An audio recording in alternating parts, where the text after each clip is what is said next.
Hi, it's Sheridan here from the Training Designers Club, which is the place to go for practical L&D support, especially if you work on your own. And today it's another outside broadcast from the forest. I've had yet another thought that's been triggered by my work here helping to restore this woodland. And we've been, for a long time now, we have been clearing the willow from this woodland. Because it's completely overgrown.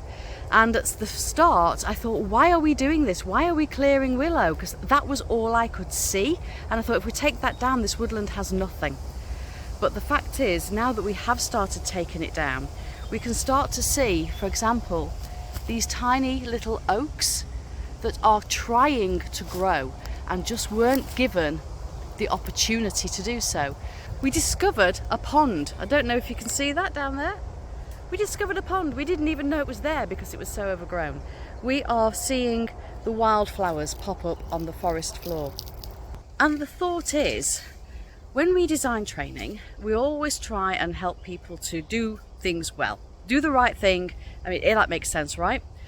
But quite often we are battling the fact that we have to clear the old habits first, because whilst those old habits are all around, are deeply embedded, there's no room, there's no space for the good habits to grow. So it's not a recommendation because it might just be a little bit left field, but I just wondered maybe what we ought to do with our training, especially in these days of bite-sized chunks, and let's not overwhelm people. Maybe the first step of any training program should be to clear the weeds, should be to cut down the stuff, the willow, that's preventing the progress of the things that we actually want, like the oaks. So maybe the first part of training is to stop the bad habits, to break the bad habits, to stop doing things wrong.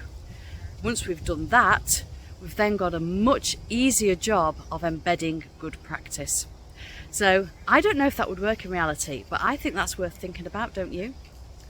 For more thoughts on training design, do check out the rest of the channel. Visit the website, which is www.trainingdesignersclub.co.uk. Listen to the Training Design podcast, and why not join our supportive community by becoming a VIP member of the Training Designers Club.